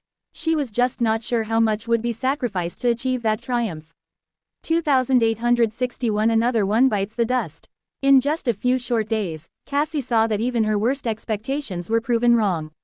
Red Hill was lost. The Sanctuary of Noctis was lost. The Lake of Tears was lost, not simply conquered, but erased from the map, forever changing the face of the Weeping Goddess. And these were only the citadels that had fallen to Mordred. In truth, there was no saying how many saints had already been enthralled by Astarion, thus making their citadels beholden to the Hunger domain. The Longing domain was crumbling, which meant that somewhere out there, Nephis was growing weaker. Cassie would have liked to worry about Nephis, but the truth of the matter was that she had no such luxury. She did not have time to worry even about her ZLF. The decision Kai had made during the battle for the Lake of Tears turned the already terrible situation simply untenable. His intentions had been good, but the consequences of providing a glorious stage for Astarion were dire. Mordred had conquered Godgrave and fashioned a personal hunting ground out of the Hollows. Now, his forces were advancing south both in the basin of the River of Tears and in the heartland of the Dream Realm. The battle for the Black Mountains had begun, and Cassie was struggling to keep sending fresh troops there. In the south, meanwhile, the plague of Astarion was entering the final stage. It was slowly consuming all of humanity, making no distinction between mundane people and awakened. In the cities where those loyal to the Longing domain still remained, intense clashes between the faithful and the apostates were threatening to escalate into civil war. There were one or two cities that enjoyed perfect harmony and peace, though. Those were the cities where the plague had already swallowed everyone, making all citizens thralls of Astarion. And throughout all that, the waking world was continuing to come undone.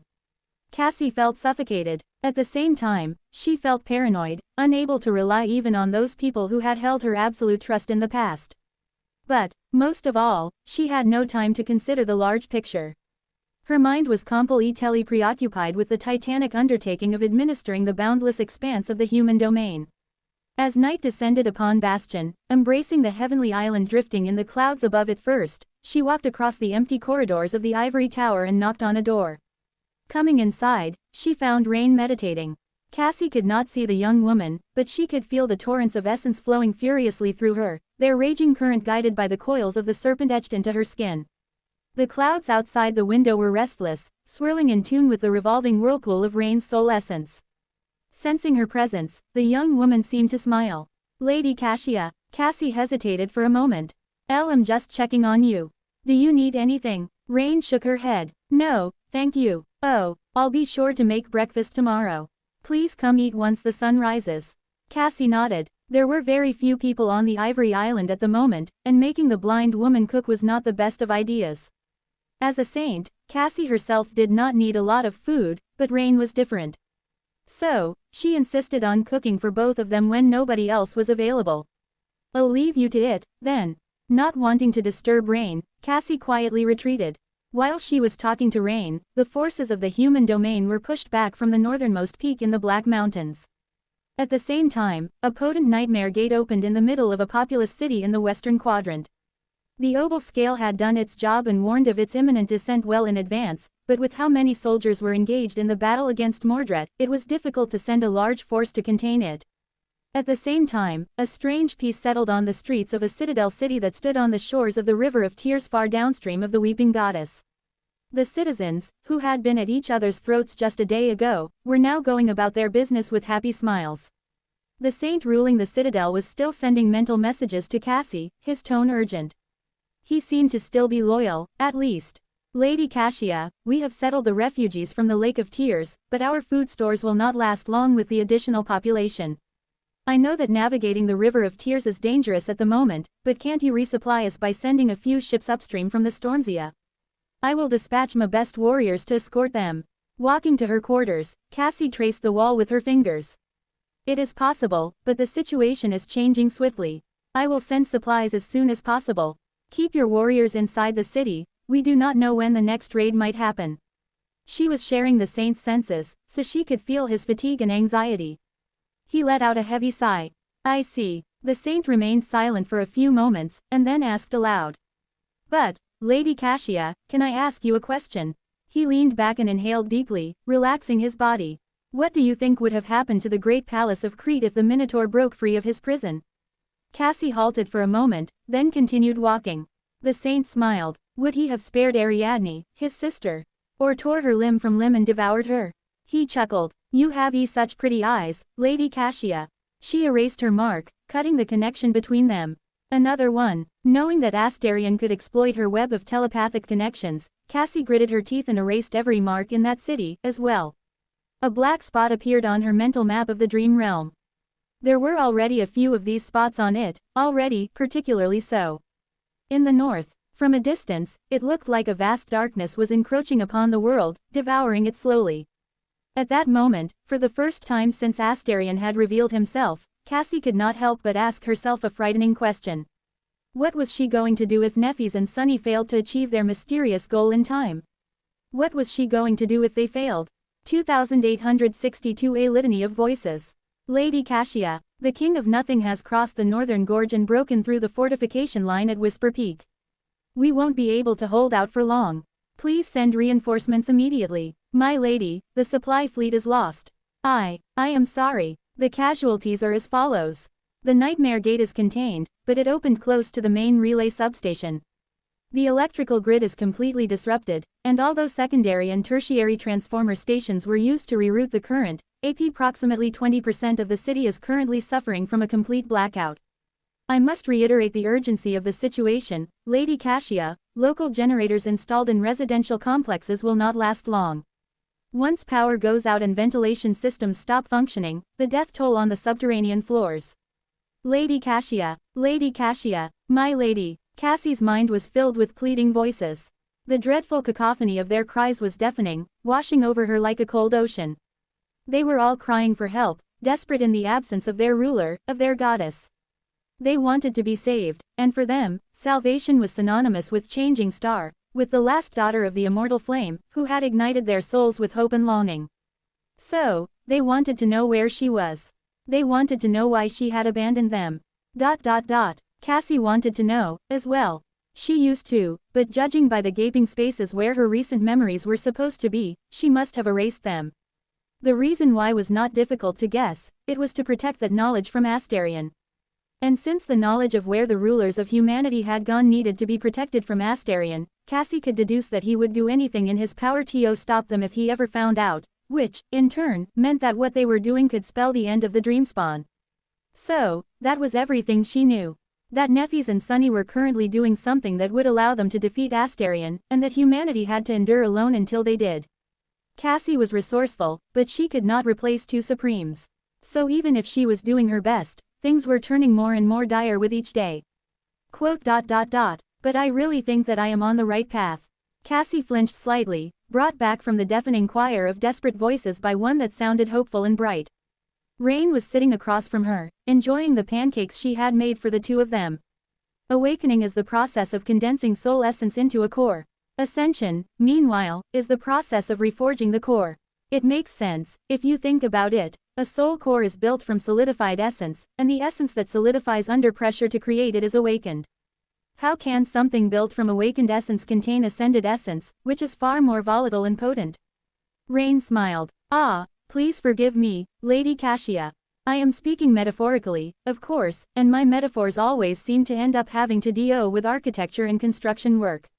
If you listen to me, you think that I am talking about building a hut, not ascending. I can't explain it better, though, so, the problem is in reforging the core.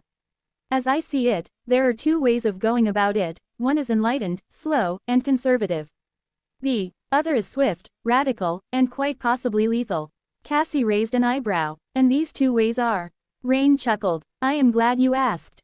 The enlightened way is to allow ascended essence to wash over the core like sea waves wash over the shore.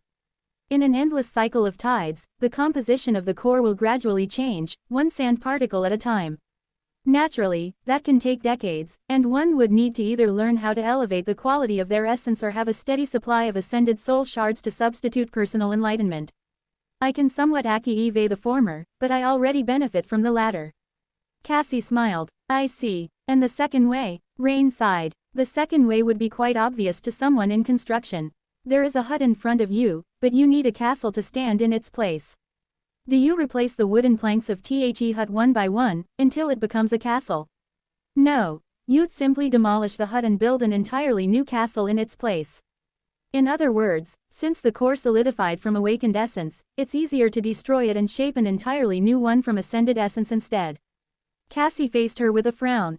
The destruction of the soul core usually leads to the collapse of the soul, though. It's a death sentence. Rain looked at her pancakes with a look of disappointment. I know. I could not find a safe way to achieve ascension in that manner, so, well, anyway, I am exploring the first method at the moment. What do you think? Cassie remained silent for a while, straining not to get lost in the roaring litany of pleading voices that thundered in her head. Eventually, she smiled. I think that your pancakes are getting cold. They are delicious, by the way, so it would be a shame to waste them. She had thought that Rain, Sunny's disciple and the only human who had managed to awaken without the help of the spell, would be safest here, in the ivory tower. But she had been wrong. Several days ago, Astarion had taken the Night Garden. Jet managed to escape, but all 6 saints who had been with her on the Titanic ship were now thralls of the Dreamspawn. Nightwalker was among them. Jet and Nightwalker had not managed to master the Night Garden's navigation component yet, which prevented it from making long-distance spatial jumps. But with Astarion looking over Nightwalker's shoulder and whispering secrets into his ear, things could change in an instant. Cassie had lost track of the Night Garden, so it could appear anywhere, at any moment. Which meant that the Ivory Island was not safe anymore, or rather, it was even less safe than it had been. Cassie did not hear the voices of those aboard the Titanic ship anymore. Her mind was overflowing with the terrifying, deafening cacophony of desperate voices. But actually, it was not their cries that frightened her. Instead, it was their silence. 2863 The silence. Cassie was reeling under the weight of innumerable voices calling out for her, her senses overwhelmed by the blinding dread of witnessing scenes of violent destruction transpiring in every corner of the two worlds. But yesterday, there had been more voices.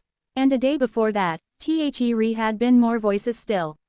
She was struggling to endure the burden of humanity's hope, but was more afraid of people losing their faith in her. Because she knew that once their desperate calls ceased, leaving behind only echoing silence, they did not vanish. It was just that people learned to put their faith in someone else, and therefore, it was he who listened to their prayers now. Astarion, the Dreamspawn, the monster who had escaped his prison after learning to love the taste of human flesh. The longing domain was crumbling as it was being devoured, and the hunger domain was growing. The more people Astarion enthralled, the fewer of them called out to Cassie, because they were calling out to him instead. With every voice that went quiet, the darkness spread. She was witnessing the downfall of what she and Nephis had built happening right in front of her. Red Hill, the Sanctuary, the Weeping Goddess, the Night Garden, other citadels were soon to fall into the embrace of the Hunger Domain, too. Unless they were taken by the King of Nothing first, of course. Cassie had to do everything in her power, and well beyond that, as well, to postpone the collapse of the Longing Domain for as long as she could. But, at the same time, she could not deny the possibility that its collapse was inevitable. So, she had to prepare for the inevitable, as well. Days passed, turning into weeks. Ravenheart was besieged by the forces of the King of Nothing, while in Bastion, Astarion was quietly amassing more and more zealous followers. The Night Garden was gone, leaving behind no traces. It could be drifting in the darkness of the sky below, still, or it could have long traveled to somewhere else. Cassie had no way to tell. The battle for the Black Mountains raged on. Initially, Mordred had been confidently pushing the forces of the human domain back, but after a while, the situation changed. The defensive line facing the relentless invasion of the King of Nothing grew stable, doggedly holding out against the onslaught. In the basin of the River of Tears, as well, the Citadel cities rallied to blockade the Great River and prevent Mordred from raiding the settlements downstream, resulting in a series of bloody naval battles. It was not because of Cassie's best efforts to prevent humanity from being consumed by the King of Nothing, though. She had done her best. She really did. But in the end, Mordred had only been stalled because Astarion took matters into his own hands. As more and more people fell into the hex of his insidious domain, his influence among the awakened warriors spread uncontrollably. Innumerable masters had fallen under his influence, as well, and with each day, more and more saints. There was a brief moment when the Longing Domain and the Hunger Domain reached a point of equilibrium. Then, the equilibrium was broken, and the influence of the rapidly spreading Hunger Domain outgrew the diminishing authority of the Longing Domain without ever slowing down. That was the point of no return. Once Astarion subjugated the majority of Awakened, he commanded his thralls to take control of the front line and extended his personal support to the struggling forces of humanity, both bolstering his already radiant fame and serving as a deterrent that prevented Mordred from crushing the defensive line with the power of a supreme. Led by a sovereign and imbued with the eerie unity his thralls shared, the followers of Astarion stood side by side with the remaining warriors of the Longing Domain to repel the King of Nothing. The Black Mountains quaked, ancient peaks fracturing and crumbling under the presugee of fierce battles. The two clashing forces reached a bitter stalemate. Changing Star was absent, and there was a harrowing adversary besieging the borders of the human domain. So, naturally, people opened their hearts to a charming, powerful supreme who seemed both benevolent and righteous. A warrior could wake up at dawn and pray to Changing Star, longing to survive until dusk. By noon, he would forget all about his loyalty to the immortal flame and praise Lord Astarion instead, no different from all the other thralls.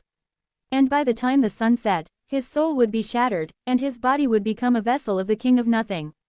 Instead of whispering prayers to Changing Star or the Dreamspawn, his lips would twist into a pleasant smile, and his eyes would shine with an eerie hint of madness.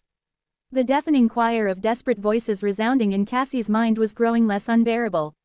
Her marks were disappearing one by one. Knowing that being connected to Astarion through his thralls was no different from inviting him into her mind, she did not hesitate to cut her connection to anyone who fell into his sphere of influence.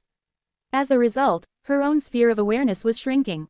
Her mental map, which had once encompassed most of the dream realm and the waking world, was drowning in darkness now. Time passed. The Citadel cities in the vicinity of Bastion grew silent one by one.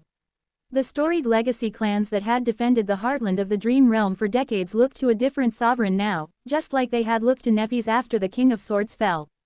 The Stormsia had become a black void in Cassie's mind. She did not know what was happening there. All she knew was that ships kept arriving at the estuary of the River of Tears, bringing supplies and warriors with them. Then, the darkness extended to the basin of the River of Tears, as well. In the waking world, cities blinked out of existence one by one. Northern Quadrant, Western Quadrant, Eastern Quadrant, and the colonies in South America, too. Watching it all transpire was terrifying. The voices crying out to Cassie became fewer and fewer. Until, one day, she was left in a vast, deafening silence. No one called out to her anymore. The world was swallowed by impenetrable darkness, becoming no different from an empty void. Cassie stood in the gateway hall of the Ivory Tower, motionless. Daunted by the silence and drowning in the sense of defeat. The peace that had descended on her exhausted mind was a blessing, but it felt like a curse. Her world, which had once been overflowing with sounds and sensations, was now narrow and dull. There were only a few islands of vibrant color in the vast darkness that surrounded her. Kai, Effie, Rain, and a few fire keepers who were guarding the Ivory Island. That was all that remained of the human domain, and of her mental web as well. But, even then, Cassie did not fully trust any of the people who surrounded her. She was all by herself. And as she stood there, trapped in the darkness, Cassie suddenly remembered something. She remembered that after Ariadne had saved Theseus and helped him defeat the Minotaur, she was left on an empty island by the victorious hero, to die there, abandoned and alone. Cassie to a deep breath. Effie, Kai, be ready. The Dreamspawn will come for Bastion and Ravenheart soon. He was going to come for the Ivory Island, as well. Their time had run out. As Cassie took a step forward, she suddenly sensed something and halted. Her head whipped toward the ceiling of the Great Hall, and her one remaining eye widened behind the blindfold. Rain, she turned around and dashed toward the stairs. 2864 Dying Flame. Cassie's steps were hurried. Tracing the wall of the ivory tower with her fingers, she ascended the long, spiraling stairs. The world around her was silent and dark, but beneath its calm surface, a harrowing storm was brewing. There was a quite literal storm brewing outside, as well. The clouds, which had been white and calm minutes before, were now dark gray and heavy, moving like tattered sails under the onslaught of hurricane winds. They flowed and collided with each other, producing deafening thunderclaps and blinding flashes of lightning.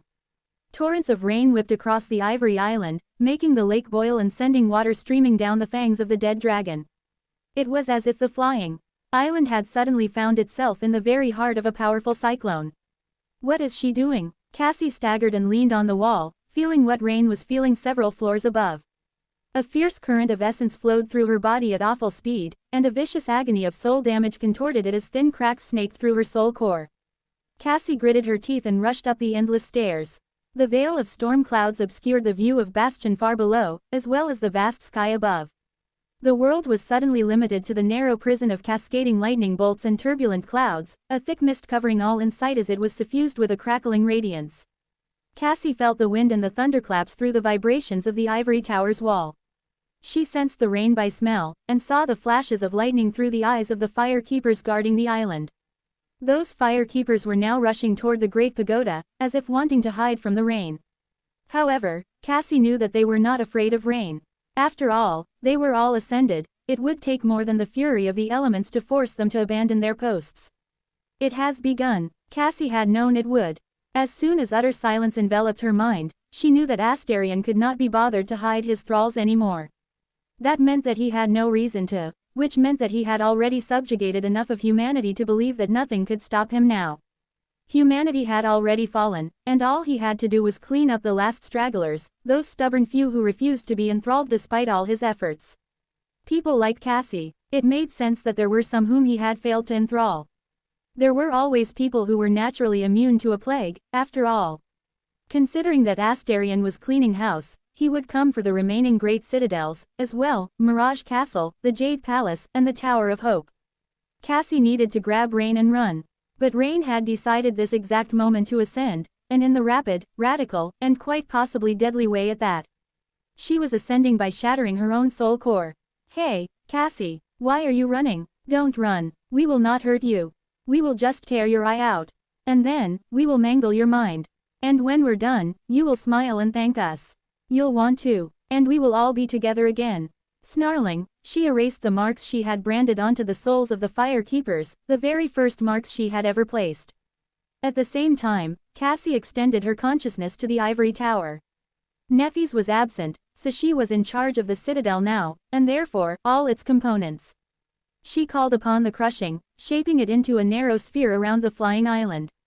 People believed that this obliterating component of the ivory tower could only destroy, and therefore called it the crushing, but actually, it was a far more versatile force.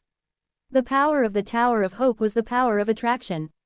It was a mystical sister of gravity, and not even the current master of the Great Pagoda knew everything that it could do.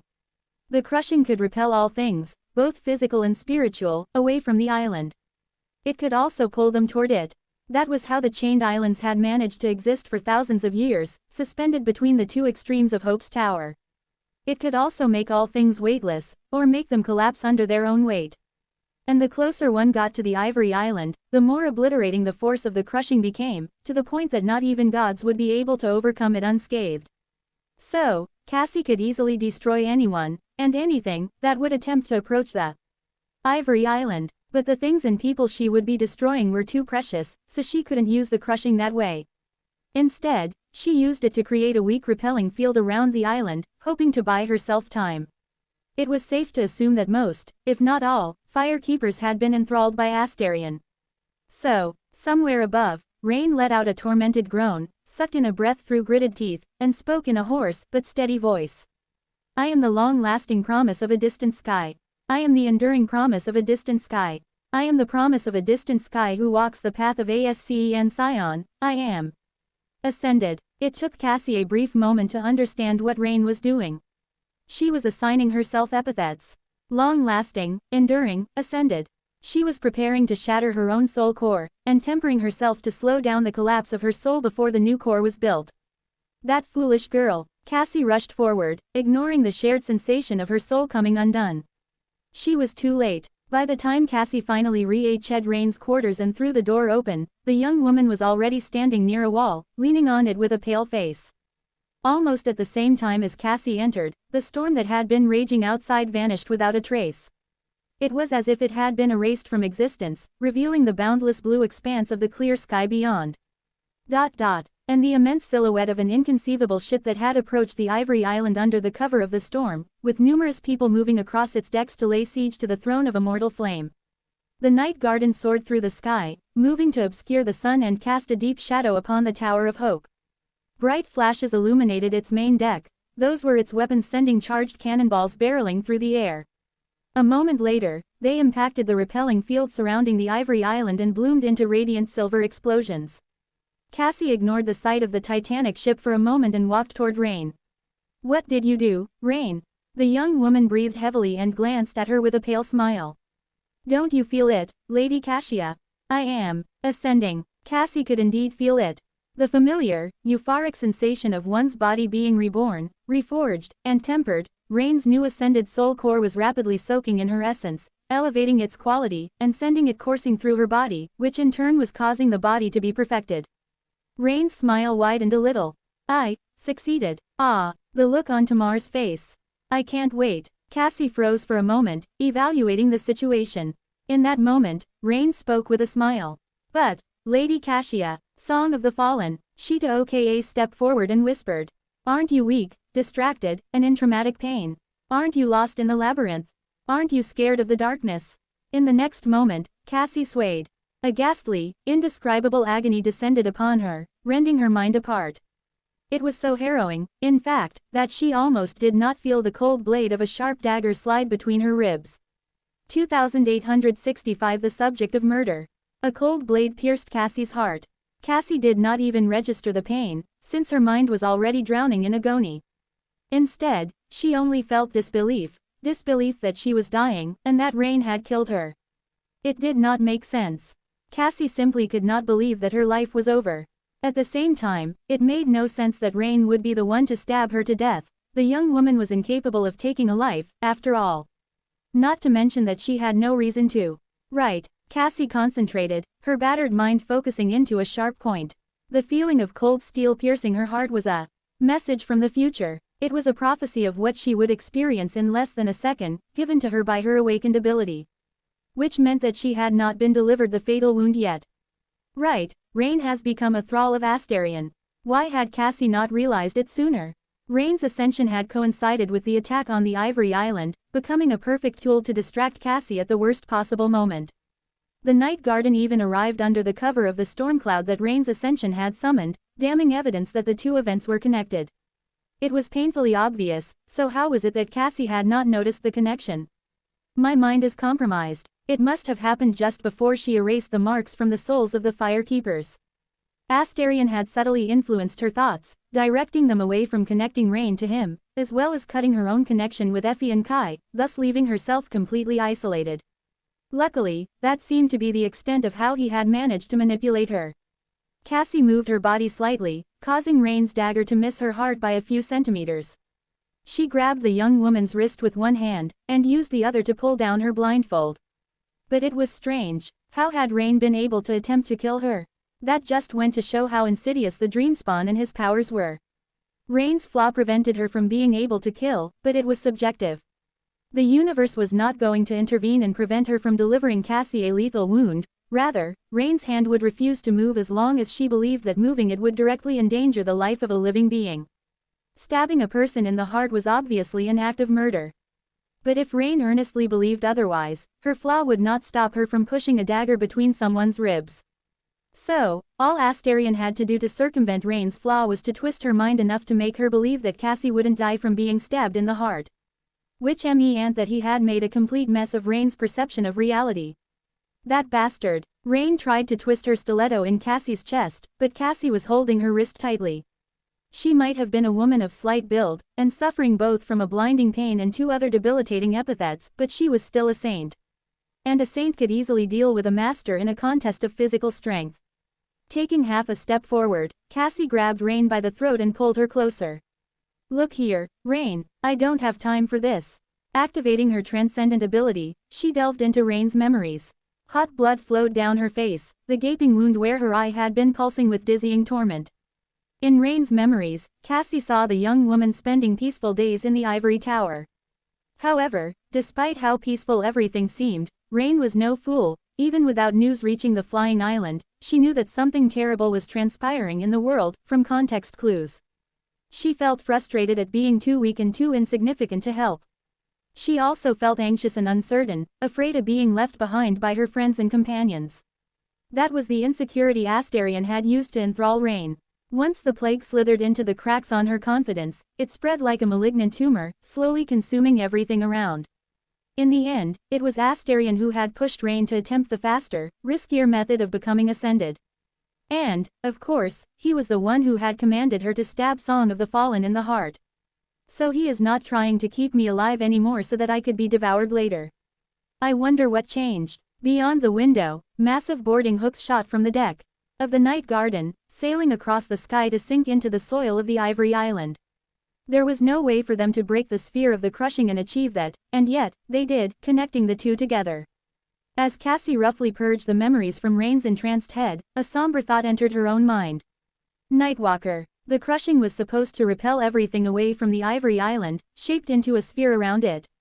The boarding hooks did not breach that annihilating shield, instead, they bypassed it entirely. That was because Nightwalker was somewhere there, on the deck of the Night Garden, twisting space with the power of his aspect. He had molded space in such a way that the boarding hooks could pass through the shield of crushing without ever touching it. Which meant that if Cassie did not hurry, she would have to meet the legendary saint face to face. A quiet groan escaped from her lips as the 3 sources of pain, the pain in her chest, the torment of the epithet, and the agony of using her transcendent ability were too difficult to endure. But she did endure it, continuing to erase Rain's memories. I need to hurry, my time is running out. Cassie inhaled deeply. She lost track of time for a while. When all memories of succumbing to Astarion were finally gone from Rain's mind, she let the young woman go and watched her softly fall to the floor. Since the boarding hooks are secured, the boarding party will arrive next. Cassie was planning to be far away by the ivory tower by the time it did.